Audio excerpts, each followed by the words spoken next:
My next guest on the Bravery Academy today is Fiona Campbell. Fiona is an organisational psychologist with over 25 years' experience in executive coaching, leadership development, and organisational culture change. The wisdom she shares today is both from her lived experience as well as her work, and there are so many pearls of wisdom around how, as women and men, we can learn to heal, connect, and thrive through life. Welcome back to the Bravery Academy. I am thrilled to have a beautiful human inside and out, Fiona Campbell, joining me all the way from America. Welcome, Fi. Oh, thank you. Lovely to be here. Thanks, Emma, for inviting me. Well, I'm really excited to hear about your story. I know bits of it, but I think there is so much knowledge and wisdom from your experiences in life and your experience as an organizational psychologist. Was it 25 years now? That's right. I know. Am I that old? No, wisdom. Wisdom is what I'm seeing there. I think I want to dive into that today because there's so much that we can learn from your experiences. Before we start, can you tell me where you are from? Because I think there's a bit of a story to that. And also, where do you live now? Yeah, no. So originally born in Zimbabwe and then grew up partly in South Africa, partly thanks to my intrepid explorer parents. Not that my mum had a choice, but grew up on a boat across the Atlantic and then moved to England for most of my education and a big part of my career till I was 40, and then moved to the Caribbean and now live in the mainland US. So where do you call home? That's a good question. I mean, home, I always say, is where your family are, where you make it. So home, therefore, is Louisville, Kentucky. That's where my kids and my husband, Justin, is where we live now. I feel like my ancestral roots lie in Africa. And my home and my heart, my soul, probably is the Caribbean, St. John. Tell me about why you became an organizational psychologist. Yeah, I think a lot of it was actually to understand my own family system and what I grew up with. So, my father, due to his upbringing and the trauma that he experienced with alcoholic father and just neglect, meant he was very ill-equipped to be a parent, just didn't really have the tools, I think, experiencing that and trying to make sense of it. And also the impact it had not only on me, but my brother and his journey. It just, I just became very curious about psychology. And where has that led you on the last 25 years? Yeah. So, today I work in McKinsey. I work for a group that's focused specifically on leadership transformation in organizations in McKinsey called Abacan. And I was at PwC for about 16 years. So that's where I really cut my teeth and understanding what makes leaders tick. How do we unlock the potential in each other? How do we bring our full gifts to life? And as leaders, how do we create the conditions for others to thrive?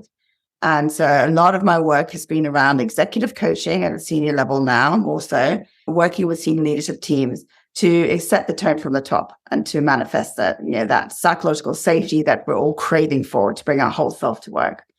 And I have the real privilege, to be honest, is working across many sectors. So whether it's humanitarian sector, whether it's all the way through to private equity and the hardcore finance. That's a really diverse background. What has been the lessons in that around how do we thrive in leadership roles? I think we've definitely been on a journey. I would say where we are, I think the pandemic was a huge awakening for us and a huge wake-up call about what we are doing, how we spend our time, and how we neglect ourselves and our self-care and our sense of purpose. Then we've just been running at a rapid race, and it's to everyone's detriment, our kids, our communities, and ourselves and society. The pandemic, I think, gave us a chance to pause and to reflect and to appreciate that. I think it's also helped us pay attention to what are some of these systemic structures that have been put in place, especially capitalistic patriarchal structures, that drive so much of our thinking and the way businesses run today, which is why I think there's a huge need for female leadership at senior levels, because we need to break down those structures in order to birth literally something new that's going to be more in service of us. So I think the pandemic was a big shift in helping us recognize that. I know you spent some time in the Virgin Islands. Tell me about that and why that was so important for you to be there. Yeah. So I mentioned, having grown up on a boat, and my parents spent quite a lot of time from when I was from 0 to 5. And then we did the trip again when I was 8, when we tried to immigrate to the States, in the Caribbean. And to be honest, for a very long time, that was a part of my childhood that I just didn't have any real meaning. I think I was always at a new school, trying to make new friends, and I wanted to fit in desperately, right? And so having this quirky, I live on a boat type story, just like, no, I wanted to wear Madonna lace gloves, and I wanted to be cool. And, my friends all drove fancy cars and we lived on a boat. It's just like, that's not what I wanted to be part of my world. So I kind of just ignored it for a long time, rejected it probably a little bit. And then only when I began on a real search for meaning in my own life and around my 30s, and thinking about, where do I want to go with my career? What do I really want to be doing? And just there was a search. I want something else. That then sparked, let's revisit, St. John. And there was also a trip. So there was a little bit of a trip with my dad, the therapy in action, to be honest, where we sailed across the Atlantic. We had huge falling outs and it was pretty traumatic, but we reunited back in the Caribbean. The place holds it just holds actually deep healing, and it holds real memories. And then when we were there, it all kind of came flooding back. And I said to my husband, what would it be like to move here? And, he said, what, are you crazy? Like, this is a tiny island with 4,000 people. And what are you going to do? And I just thought, I don't know. I think, if we just really pay attention, and I feel like I preach this all the time to my clients, pay attention to your values, pay attention to those voices, that keep you awake at night about what you really want to be doing, what your soul is calling you to do. And then everything will flow from there. I think the voice got so loud, I couldn't shut it out. That's what made that shift for me, because it's a hard thing just to give up your career and your job and throw it to the wind and buy a house unseen on an island in the middle of the Atlantic. Did you not see the house? You just literally brought it on a slight whim. We had my husband's cousin go and visit. They're architects and builders, and they Skyped. We selected our top 10 online. They visited them all, and then they Skyped at the top 3, and then we made a choice. Big move. So you've been the driver in that shift then. That was a driver for you to have that time and be on that island. The girls were young too, weren't they? Yeah. So Ray was 6 months and Georgia was 3, just about 3. Yeah. It's amazing. Yeah. And what did your time in St. John's teach you? Oh, so much. If I joke, it taught me how to be a hippie and all of the beauty and the wisdom that comes from that, right? It taught me how to lean into community. I think that was probably the biggest lesson, especially after living a life in London that's so singular. It's like you trying to get to a destination and push yourself forward in a career, and suddenly there's this whole community where we have to shared parenting, sharing vegetables that we're growing, then homeschool. Okay, well, who's going to run a homeschool? What parents can teach what? Coming together to make it happen. And that was just incredible, and really appreciating that the gifts that people bring aren't obvious until you hear stories, until you get to know people. And so I just, I over-indexed, I think, on valuing the corporate world for way too long. And I think I got in touch with more of my whole self when I was on St. John. And then also my spiritual path. I think that really kicked in with meditation and women's circles that I still am a part of now. And it's just such an important part of my journey. I feel like the women in St. John really thrived the way they came together. And in learning so many indigenous practices around plant medicine and just rituals and even the healing powers of food, and just, it was amazing. So why did you leave? The hurricane. Tell me about that. Hurricane Irma. So I'm glad I tell this story, and because otherwise I'd start crying. Yeah. So Hurricane Irma came through in 2017, and she was the strongest hurricane on record coming across the Atlantic. And there were decisions to we made about, do we stay, or is it going to turn north or south, or, but I was heading towards the island. And so we made a decision where we lived in a wooden house just to basically bust down the hatches, literally, and to move into our friend's house for that period, and just hoped and prayed that everything would be okay. The next day, cutting down the trees with a machete, climbing over every single pylon that was down. Like the island looked like a war zone. There wasn't a leaf on a tree. There were no trees. It was just desolate. And got to our house and it wasn't there anymore. And the kids' toys were hanging in the trees. I actually came across the roof before I even got to the house. And it was deeply, it was traumatic. It was deeply sad, just seeing that. And it wasn't, I think it was less about the bricks and the mortar and the possessions. It was much more about what we felt we had created, and manifested. It was our home. I love that you could be so open, because this is also part of your resilience story that you share and how you came through that. Because I can't imagine the fear that must have been in that night when you were waiting to see with your children, being in that house. It's huge. Yeah, no, it was.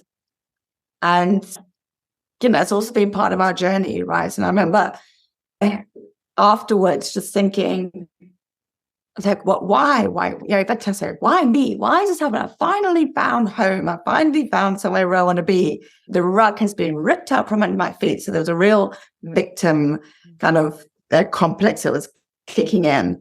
And, we're in Kentucky. I'm like, what the hell am I doing in Kentucky? I never want to come see that. So to my husband, don't think we're ever going to move to Kentucky. And, lo and behold.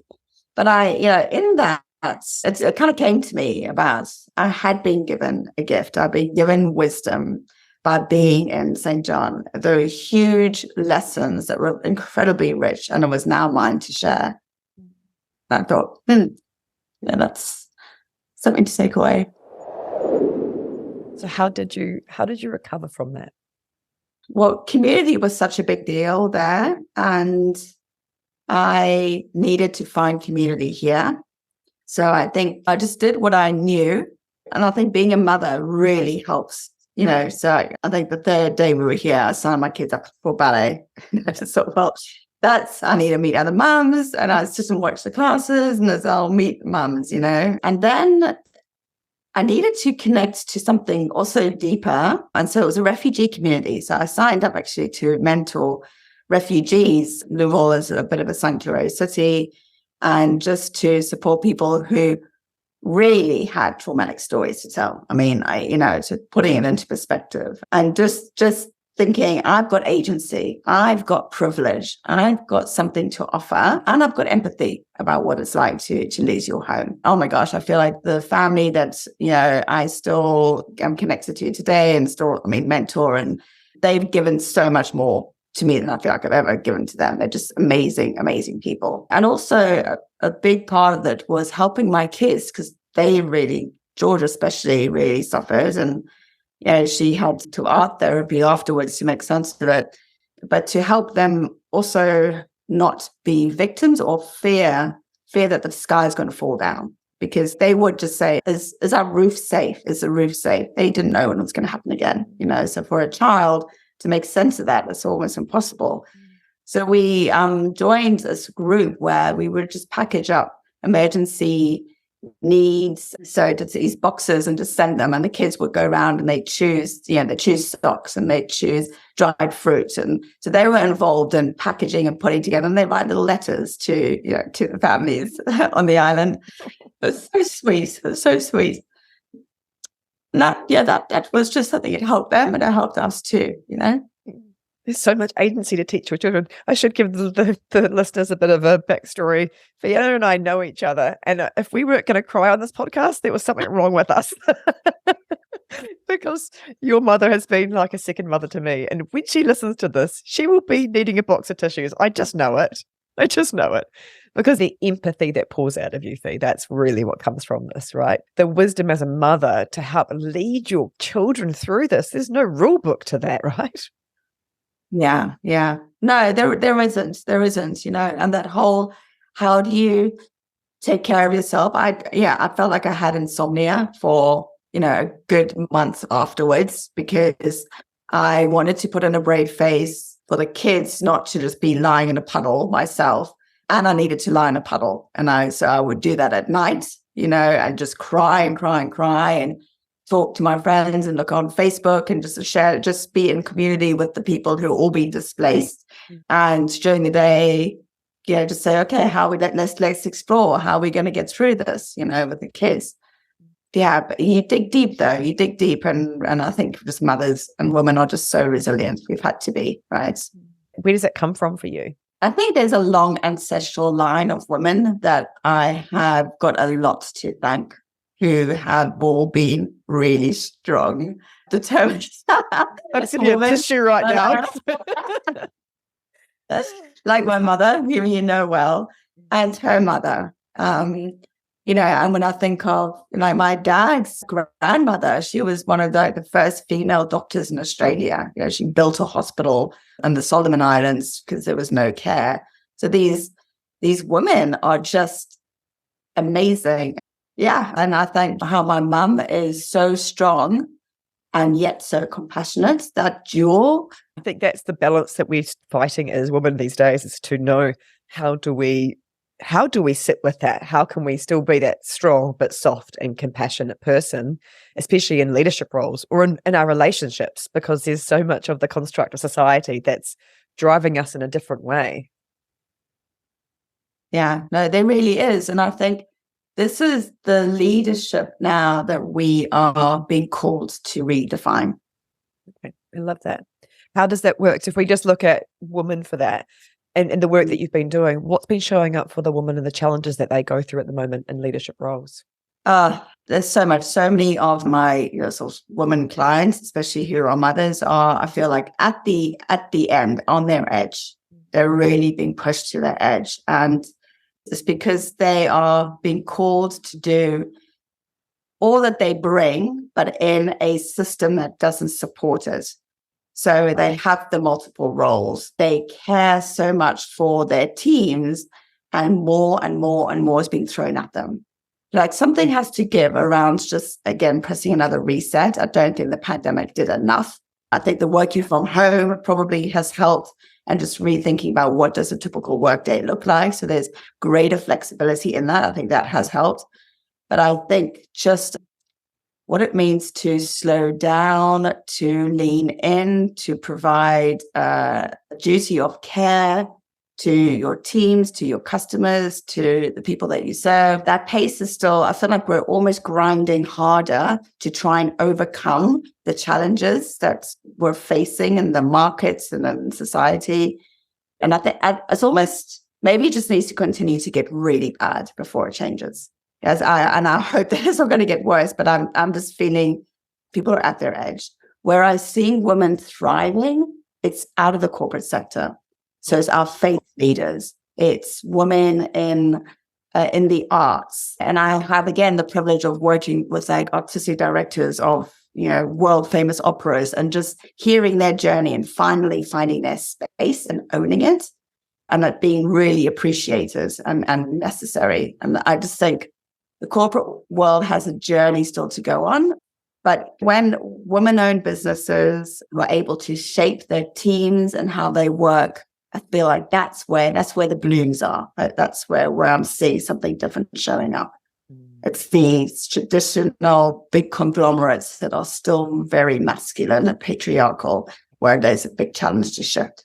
Yeah. And I feel like this conversation is happening more, but it is such a monumental shift, like you said. For it to really change, it has to be something quite big. And I don't know how that happens. Like you said, what is the shake-up that occurs for people to be behaving differently? Because it comes down to choices and behavior and courage and leadership and connection. I think there's a lot of connection missed in that world, which is what I think is also burning women out, because if they're not feeling safe, that psychological safety, that's exhausting for the body, trying to manage all these tough relationships and going, this is not actually nice in the first place, but connection and safety. Yeah. No, connection is a key part of it. And it's interesting. I was just working with a women leaders, part of a leadership program. And I was talking about women's circles. And she said, is there one that I can join? And she's also a Black American woman. And she said, I am so alone. That loneliness in all these industries, but all in our lives. How do we find these safe places? That's why, I call it a mastermind, what I run. It's just a women's circle. It really is. It's just, you call it a mastermind to kind of give it the label so people go, oh yeah, that's kind of effective. It's like, it's a safe place for you to learn how to connect with women that are going to listen, because we don't need to solve it. I think part of it as well as women is figuring out this beauty of us just being present and the energy of other women helping us. Because when we're in a safe environment like that with other women, our stress hormones go down. That tend and befriend aspect of our nervous system is actually craving that. It really is. It really is. And right before this call, I was speaking to a colleague about what are the type of women programs that we want to create. And we're in sort of brainstorming that. One of the things I was saying that's really important is just coming back to calm, helping women regulate their nervous system. Exactly what you're saying. Regulating in order to connect to our truth and connect to what's really important, as opposed to trying to live in someone else's world. And to me, that's embodiment. That's about understanding how do we get into this body. That's one of the biggest lessons, I think, in my experience, is how disconnected, even in my youth, I was so not in my body. I was so in my head driven. And so when we didn't listen to our gut as women, that's when we often feel this disconnect and the anxiety and the other emotions that come through, because we're not actually able to notice this truth, like you're saying, is to feel this embodied cognition when our head and our heart and our gut are speaking to ourselves, and are we actually listening? It can feel really challenging and brave to actually go within. Mm. Yeah, no, absolutely. Absolutely. How we get out of our heads and reconnect, the mind-body connection, right? And as much for women as for men too. Yeah, absolutely. So I think it's because we can speak from our lived experience here, but I work with a lot of men as well that feel disconnected, that feel it's really hard to sit in that feminine side because it's not received as well. So it goes both ways, where they feel like they have to armor up, and it's so hard for them to show that piece of connection and vulnerability. But the more they do that, that's where the world's going to shift to. Right. No, definitely. And there's, is it man or woman, or is it more about feminine energy? Yes. I love that from your background as well as organizational psychologist. We talk about this. It's like, it's not woo-woo with that. It's got to take that layer away, right? Where it's like feminine energy versus masculine energy. It's like, how do you describe it to people? What the difference is in that? Describe it as just being in touch with your whole self. We all have a heart. We all have emotions. We are actually more emotional than we are mental. That's what kicks them first, And I feel like we start to polarize it. That gets in the way. Whereas actually just don't even allow that to enter into the debate. It's about how do we bring our whole self, and that's through vulnerability. So a lot of my work is about helping people be more vulnerable with one another, a lot of storytelling, origin storytelling, to see that there's greater similarity than difference. Everyone can connect with something in each other's story. And it's finding those connection points. And then once we've created a safe space, because we've all been vulnerable with one another, then working sort of, I call it like below the waterline. So as a human being, if the behavior is above the waterline, below is our mindset, beliefs, values, drivers, needs. What are some of those outdated either belief patterns or that narrative that we've been conditioned to think? What's not serving us anymore, and how do we reframe it? And not only to cognitively, but somatically, right? So just exactly what you're saying about feeling in our body and working with each other's bodies to try and, connect in order to bring out more wisdom of what's there that isn't being listened to or paid attention to. And it's the art of listening in to self, but to others, that I think really builds that together, looking at the body language, shifting it so they can feel safe. And I think that's been talked about a lot more: psychological safety, physical safety, emotional and social safety. And the more that we can keep sharing that knowledge, that's where others and leaders will be feeling comfortable to step into it. I know you've also had challenges in work. So how is it for you as a woman stepping up and finding your voice in the workplace? Yeah. So going back to belief patterns, belief cycles that get in the way. I think an ongoing negative belief cycle I have of mine, and where I get triggered, is need for recognition. and need to prove myself. And this comes way back to my dad. That's always what I sought from him, because he had incredibly high standards about how things were done, double standards, but those were his standards. And I never got the recognition that I sought. Even as I'm 48, I still had a performance review, and a colleague just said to me, she went, really interesting that's the data point that you're paying more attention to than as opposed to what your clients had said about you, what your colleagues had said about you. I was like, oh my God, it's still there. Still there. It still shows up. And, it was my biggest fear about joining somewhere like McKinsey, which is a really high achieving environment, and it feeds itself. And they employ high achievers. I call them insecure overachievers. I love all my McKinsey friends. If anyone's listening, that is generally the personality type. And the system plays into it. It rewards exceptional outputs, but the standard is so high and these people are so bright that no one's ever really going to be able to outdo one another. So they just, it just becomes this huge race, this frenetic, and people burn out. And so I was very worried about how can I create and carve my own path in order to be also a role model for women in an organization like that, which has incredible influence and has a huge platform. We work with some of the most influential leaders in the world. And so if we're not showing up in a way that calls for something new and something different to challenge existing paradigms, then there's a real problem with that. And so that's sort of why I chose to come in and why I still choose to stay. I have to take care of myself. And so just notice when I feel I am being hooked into that cycle and saying, okay, time to pause. My meditation might have gone off track, or since I've come back from holiday, I'm now cycling in the mornings 3 times a week to go and get my coffee and then come back just so I can be outside and have what matters. I think it's, taking care of ourselves and also staying really true to my purpose and being very aware of, am I here? Am I doing what I'm wanting to do? And if not, what else do I need to do? Otherwise, I need to think about what else. And I know that a big part of what you do is help others find their purpose. What do you define as your purpose? My purpose is to raise consciousness in leaders in business. And it's very much to help people reconnect to who they are and to each other and to our planet. So in a nutshell, that's how I define it. And this is the things I'm hearing from you, is that what you've used is the self-care, making sure you listen in. How can people get to that point? And what's the stepping stones for them to actually move into a place where they move away from that edge of burnout? I asked somebody, I had a group today, this man was so in his head, and I said, how much time do you make for reflection? And it floored him. He said, actually, no, I don't think I do much of that. He was so overthinking everything. And I just said, you're trying to solve the problem by talking around and around and around it. You just need to pause, go and sit under a tree and take some mindful breathing, like sort of give a simple structure around that and just listen to what comes up.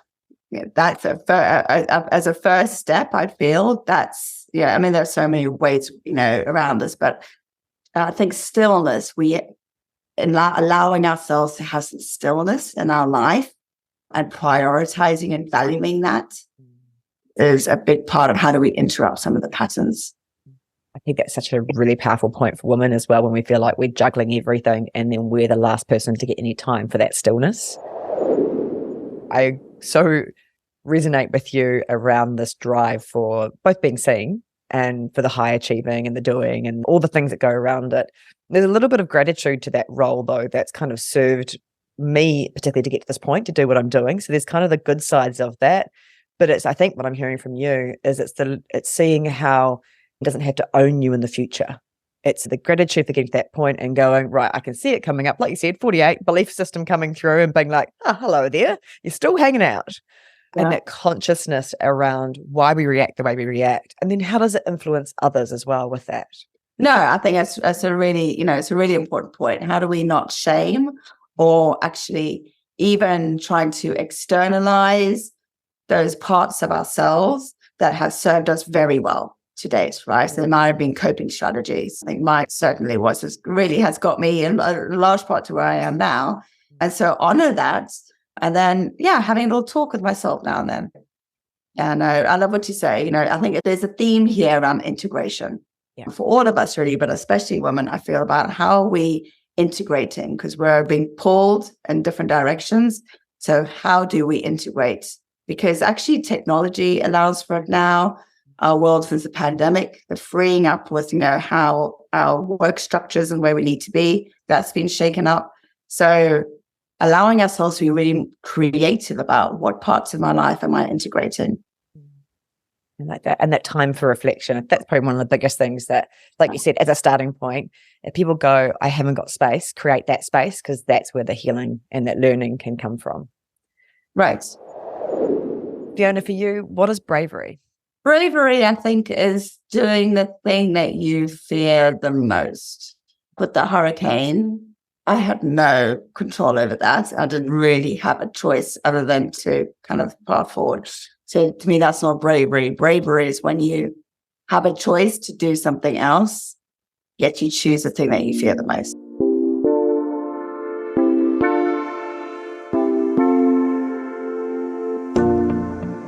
Thank you for tuning in to the Bravery Academy. Don't forget to hit that subscribe button. And if you're looking to take your support for the podcast to the next level, visit patreon.com/the Bravery Academy to access exclusive content and get early access to our upcoming episodes.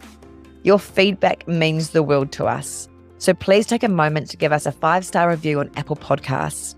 Thank you for being part of the Bravery Academy community. Stay brave, stay curious, and keep challenging yourself to grow.